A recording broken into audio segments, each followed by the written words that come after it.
गुरुदेव, जब आत्मा मनुष्य का शरीर छोड़ती है तो वो सूक्ष्म शरीर के साथ अपने कर्मों को भोगती है। उसके पश्चात मान लेते हैं कि वो आत्मा एक पशु या पक्षी के शरीर में जन्म लेती है। अब जब वो आत्मा पशु या पक्षी का शरीर भी छोड़ती है तो क्या अब वो आत्मा अपने पूर्व के मनुष्य जीवन के कर्मों को भुगतने जाएगी या तुरंत दूसरी योनि असल में? बात एक दो जन्म के अपने तो कार्यक्रम जमा नहीं है, अनंत जन्म के जमा। जब से सृष्टि हुई, अब कोई तिथि तारीख आज तक किसी शास्त्र में नहीं लिखा कि सृष्टि कब से हुई। उसे अनादि कहते हैं। अनादि माने जिसकी लिखा पढ़ी नहीं है। तब से हमारे कर्म जमा हैं।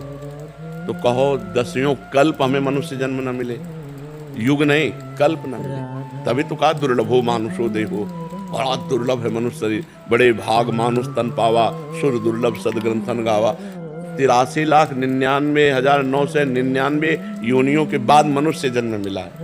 जैसे सांप है, एक योनि है, लेकिन उसमें कितनी क्वालिटी है, कोबरा, अजगर, दुमही, ये वो कितने ना, ढेर सारे।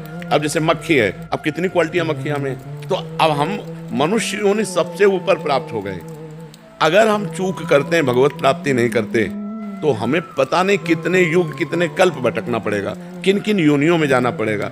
कोई कोई ऐसी योनियां जो हजार हजार वर्ष के। अब भूख प्यास, शरीर में घाव हो गया, उनको कोई दवा लगाने वाला नहीं। पशु पक्षी कितना कष्ट पाते हैं। और देखो मुर्गा मुर्गी, गाय भैंसा बकरा लोग कैसे खाते हैं, जिंदा जला के, जिंदा भूंज के, कैसे सब क्या क्या दुर्गति जीव की होती है। इसलिए नाम जप करके इसी जन्म में भगवत प्राप्ति कर लिया जाए।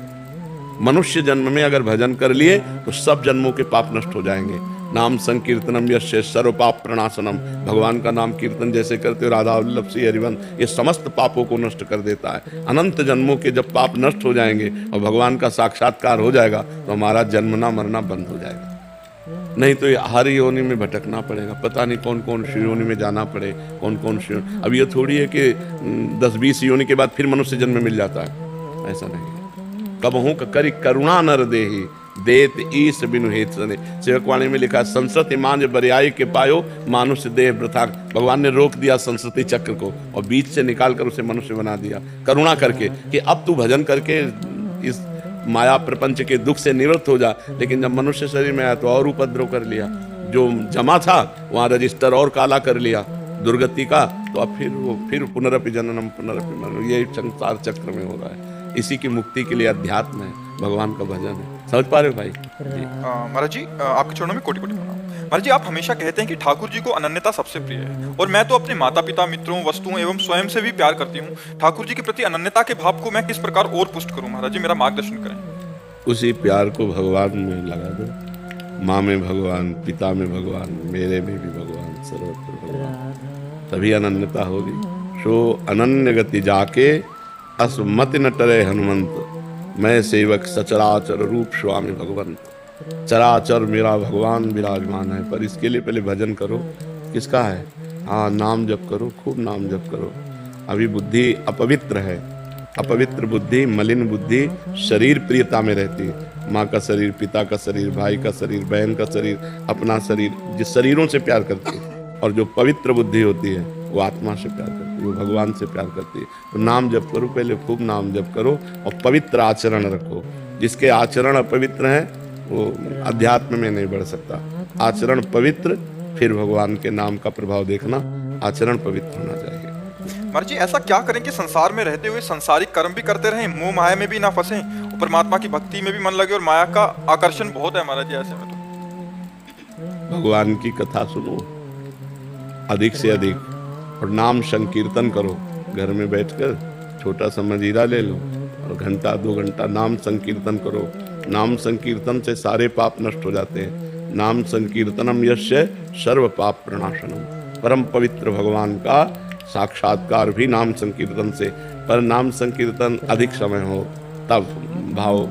अब फिर 2-4-5 मिनट भी करे तो कल्याणदायक तो है ही, लेकिन बहुत दिनों के भूखे को 1-2 कवल खवाओ तो क्या समझ में आएगा। तो बहुत जन्मों के हमारे कर्म संस्कार बिगड़े हुए हैं, उनको सुधारने के लिए भगवान की कथा सुने, नाम कीर्तन करें और घर में ठाकुर जी विराजमान कर लें। उनको मालिक बना लें, अपने नौकर बन जाए। नाथ सकल संपदा तुम्हारी, मैं सेवक समेत सुतनारी। इसी से भगवान कृपा कर देंगे। नाम, भगवान की चर्चा सुन रहे हैं, भगवान की सेवा, भगवान को स्वामी मान लिए, कल्याण हो जाएगा। ये बात अंदर आ जाए, नाथ सकल संपदा तुम्हारी, मैं सेवक समेत सुतनारी, तो गृहस्थी में बहुत जल्दी मंगल हो जाए, अहम का परिवर्तन हो जाए। नहीं तो भगवान की ऐसी दुरंत माया है कि अब जाने का समय आने वाला है, फिर भी पूरा जीवन उसी में निकल गया और कुछ अनुभव नहीं है, कुछ हाथ नहीं लगा। जब शरीर ही छूट जाएगा तो बैंक बैलेंस कहाँ, परिवार कहाँ, कोई कुछ नहीं, और कोई प्यार नहीं करता। मर गए तो 1-2 दिन रोना होगा, महीना 2 महीना चर्चा होगी, खत्म। इसके बाद कूड़ा पड़ गया, फिर खत्म, कोई नहीं याद करता है। और ये बात जीते जी हम अगर समझ जाएं कि हमारा कोई नहीं है, यहाँ से कुछ नहीं ले जाना है, जो ले जाना है वो है भगवान का नाम, भगवान का स्मरण, परोपकार, अच्छे कर्म, तो वो करे मनुष्य।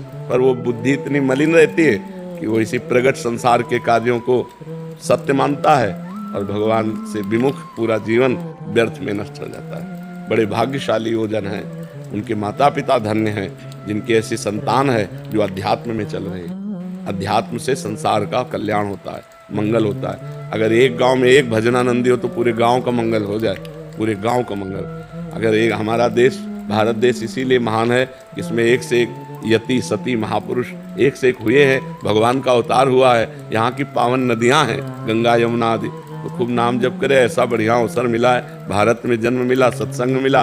अगर अब भगवत प्राप्ति नहीं हुई तो फिर क्या है?